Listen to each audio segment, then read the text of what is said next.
Travel সুচিত্রতে সবাইকে স্বাগত জানাই। দীঘা ঘুরতে আসার আজকে দ্বিতীয় দিন। আজ আমরা সবাই মিলে এসেছি মোহনাতে। সকালের মোহনাটা সত্যি অপূর্ব সুন্দর। চলো তোমাদেরকেও ঘুরিয়ে ঘুরিয়ে দেখাই সকালের মোহনাটা।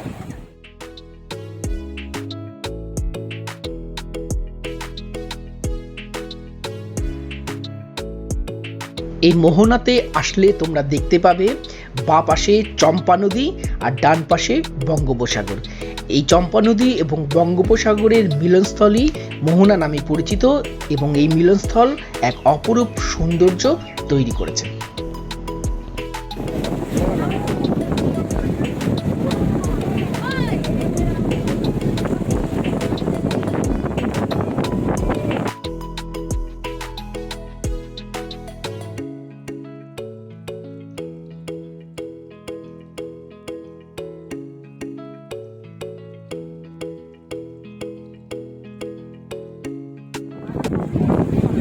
কেমন লাগছে তোমার এখানে?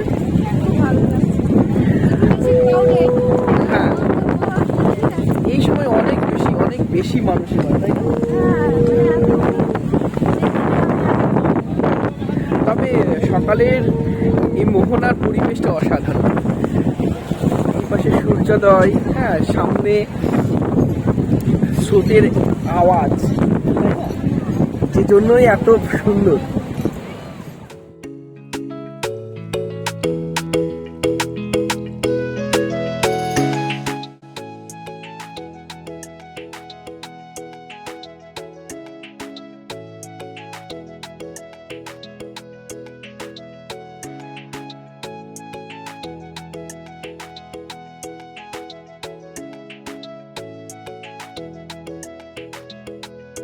আমরা বেশ কিছুক্ষণ সময় মোহনাতে কাটালাম। সবাই মিলে অনেক হই হুল্লোড় করলাম, অনেক ফটো তুললাম। তারপরে সমুদ্রের শিথিল স্নিগ্ধ হাওয়া গায়ে লাগিয়ে চললাম মাছ বাজারের দিকে। চলো তোমাদেরকেও ঘুরিয়ে নিয়ে আসি মোহনার মাছ বাজার থেকে। প্রথমেই আমরা আসলাম শুটকি মাছের বাজারে। এখানে নানান ধরনের মাছ শুকিয়ে বিক্রি করা হচ্ছিল। আমরা যারা এই শুটকি মাছ খাই না তাদের কাছে এই শুটকি মাছের গন্ধটা কিন্তু বিষাক্তের মতো। গা গোলাচ্ছিল, সেই কারণে তাড়াহুড়ো করে তোমাদের জন্য ভিডিও ক্লিপগুলো নিয়ে চলে গেলাম টাটকা মাছের বাজারে। এরপরে আমরা চলে আসলাম টাটকা মাছের বাজারে। এখানে বড় বড় গলদা চিংড়ি ছিল, কাঁকড়া ছিল, বড় বড় ইলিশ ছিল, ভেটকি ছিল, পমফ্রেট ছিল, আরও অনেক সমুদ্রের মাছ এখানে আমরা দেখতে পেলাম। ইচ্ছা তো ছিল এই টাটকা মাছগুলো ভেজে খাওয়ার, কিন্তু সময়ের অভাবে আমরা সেই ইচ্ছাটা পূরণ করতে পারলাম না। তবে নেক্সট ইয়ার যখন যাব অবশ্যই এই ইচ্ছাটা পূরণ করেই আসবো। মাছগুলো কিন্তু ছিল খুবই লোভনীয়।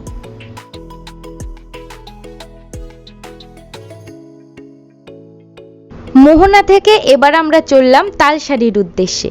ইচ্ছা তো ছিল সমুদ্রের পার বরাবর খালি পায়ে হেঁটে যেতে, কিন্তু সেটা সময় সাপেক্ষ, তাই আমরা অটো রিজার্ভ করেই চললাম তালসারির উদ্দেশ্যে।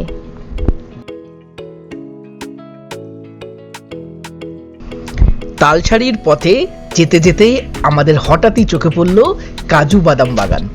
আমরাও অটো দাঁড় করিয়ে দেখে নিলাম এই কাজু বাদাম বাগান। তবে এই সময় কাজু বাদাম গাছে ফুল আসে, আর তার জন্য এই বাগানে সাধারণ ট্যুরিস্টদের ঢোকা নিষিদ্ধ ছিল। তাই আমরা বাইরে থেকেই একটু দেখে চলে গেলাম তালসারির উদ্দেশ্যে।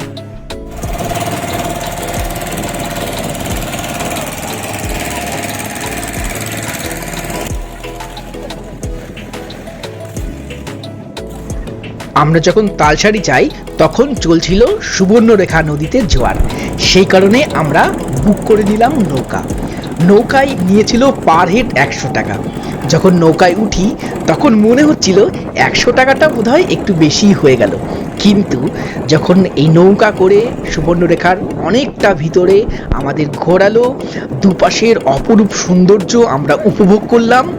দুপাশে ম্যানগ্রোভ অরণ্য দেখলাম, সমুদ্র আর নদীর মিলনস্থল দেখলাম। তখন কিন্তু মনে হলো না, 100 টাকাটা বোধহয় ঠিকই আছে। এই অপরূপ সৌন্দর্য আমাদের প্রত্যেকেরই সত্যি খুব সুন্দর লেগেছিল।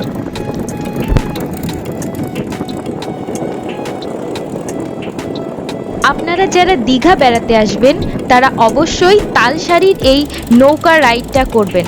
আশা করি আমাদের মতন আপনাদেরও খুব ভালো লাগবে।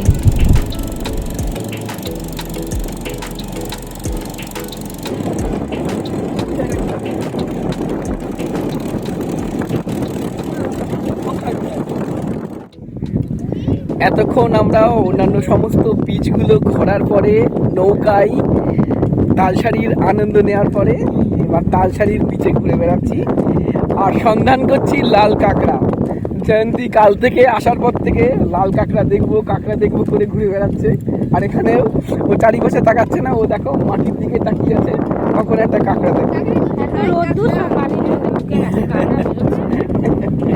আর বেশ বেশ ভালো লাগছে, এর আগেও এসেছি। তালসারিটা আমার খুব পছন্দের একটা জায়গা, যেমন হাওয়া থাকে তেমন সুন্দর একটা পরিবেশ, তারপর জল ভ্রমণ থেকে শুরু করে নৌকায় যাওয়া থেকে শুরু করে ম্যানগ্রোভ গাছগুলো দেখা থেকে শুরু করে সমস্ত কিছুই খুব সুন্দর লাগে। চলো আরো ঘুরে দেখাই।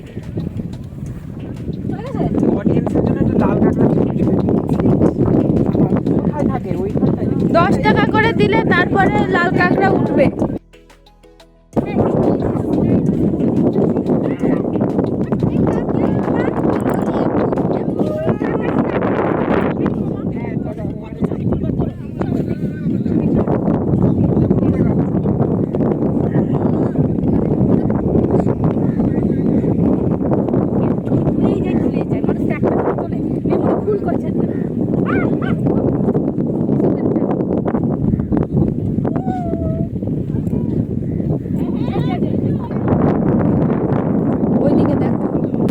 পাগল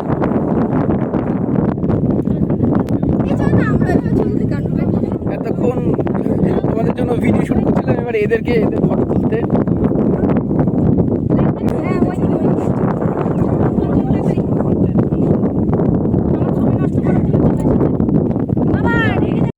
এই দেখো সব জনগণ নিচেই যে কাঁকড়া খুঁজে খুঁজে বেড়াচ্ছে, কোথায় কাঁকড়া আছে, কাঁকড়ার গর্ত থেকে কাঁকড়া বেরোবে কিনা। কিরে দেখেছিস কাঁকড়া? পাইনি একবার উকি মেরে আবার নিশান কাঁকড়া দেখেছো? দেখতে পারো, তুমি তো বের করতে পারছো না কাঁকড়া। দেখো কোথায় কাঁকড়া আছে। আর দেখো সামনের সমুদ্রটা কত সুন্দর লাগছে, কত সুন্দর লাগছে সামনের সমুদ্রটা। চলো সামনে আরো সমুদ্রের দিকে যাই আমরা। আমরা এখানে লাল কাঁকড়া দেখার জন্য এসেছিলাম, কিন্তু একটিও লাল কাঁকড়া আমরা দেখতে পারিনি। তবে মাটির উপরে লাল কাঁকড়া খুঁজতে গিয়ে আমরা খুঁজে পেয়েছি একটি জেলিফিশ।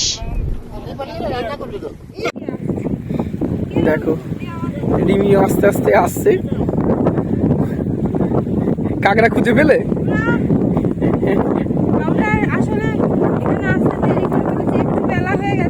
হ্যাঁ, আর সকাল সকাল আসলে কাঁকড়া দেখা যায়। দেখো কত সুন্দর লাগছে সমুদ্রটা দিকে। জায়গাটা নরম, মাটিগুলো অনেক নরম। চলো এদিকে চলো, আমাদের তালসারিতে ঘোরা হয়ে গেছে। আর তালসারিতে ঘুরে সবাই ভীষণই আনন্দ পেয়েছে জলের মধ্যে ঘোরা। তবে হ্যাঁ, প্রচণ্ড টেম্পারেচারে একটু কষ্ট হয়েছে ঠিকই, তবে আনন্দটাও হয়েছে।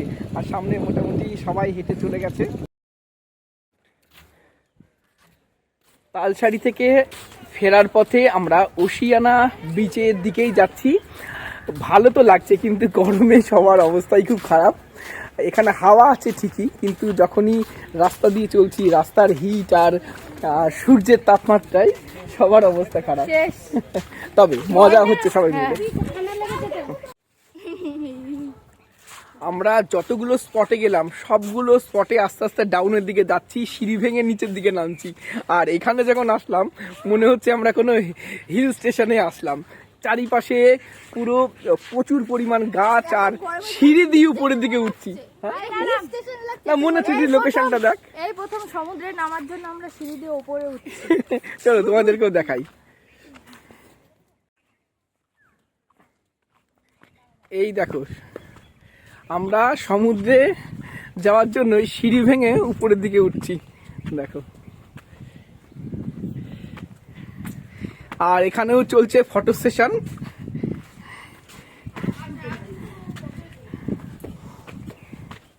এই দেখো,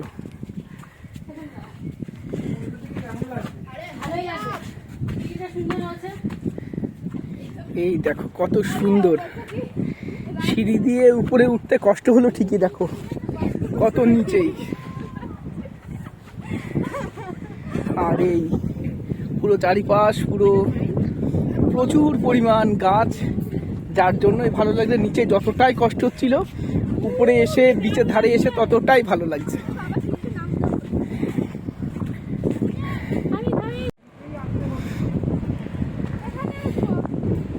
কত সুন্দর লাগছে এই ওশিয়ান বিচ, দেখো চারিপাশে পুরো প্রচুর গাছ, একদম গ্রিনি গ্রিনি অ্যাটমসফিয়ারের মধ্যে এই সিঁড়ি আর নিচে বিচ।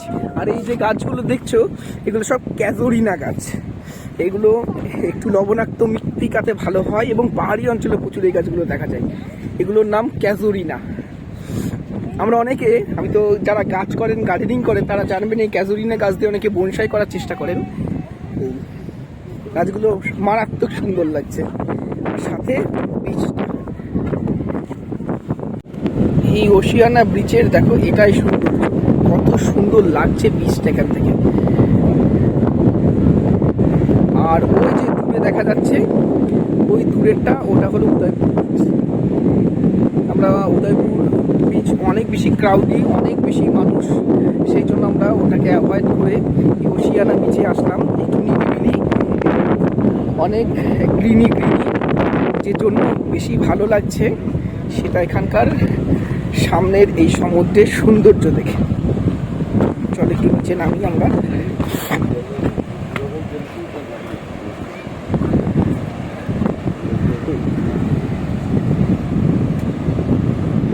আর এখান দিয়ে যদি সোজা হেঁটে যাওয়া যায়, 1-1.5 কিলোমিটার হাঁটলে সামনে নিউ দীঘাও দেখা যাচ্ছে দূরে। যতগুলো বিচ ঘুরলাম এবার দীঘাতে এসে, এই ওশিয়ানা বিচ সব থেকে বেশি সুন্দর লাগলো আমার। নিরিবিলি যেমন আছে, তেমন অপরূপ প্রাকৃতিক সৌন্দর্য।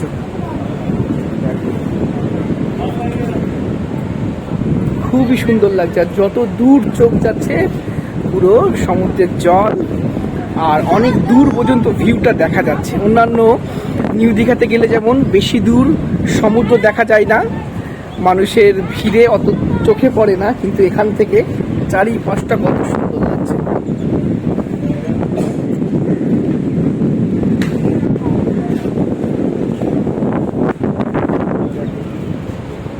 আর ওই যে দূরে দেখা যাচ্ছে ওটা দীঘা। আর পিছনের দিকটা কত সুন্দর, দেখো ক্যাজরিনা ঝাউবন, কত সুন্দর লাগছে। এটা সব মিলিয়ে একটা অসাধারণ পরিবেশ তৈরি হয়েছে। একটু উপর থেকে ভালো করে দেখাই এই ঝাউবনটা।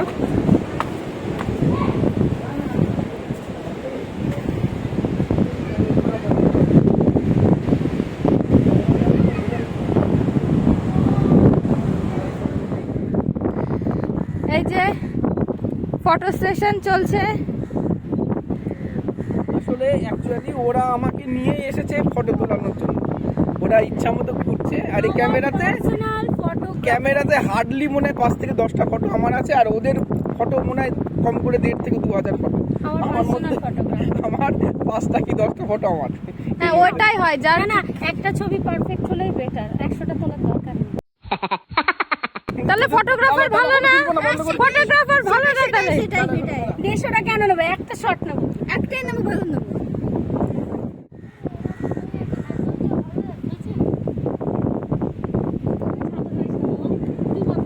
আমাদের এই দীঘা ব্লগ কেমন লাগলো নিচে কমেন্ট বক্সে জানাবেন। আর ভালো লাগলে একটা লাইক করে দেবেন, চ্যানেলটি সাবস্ক্রাইব করে দেবেন। আর পরবর্তী ব্লগ নিয়ে খুব তাড়াতাড়ি ফিরে আসছি। টাটা।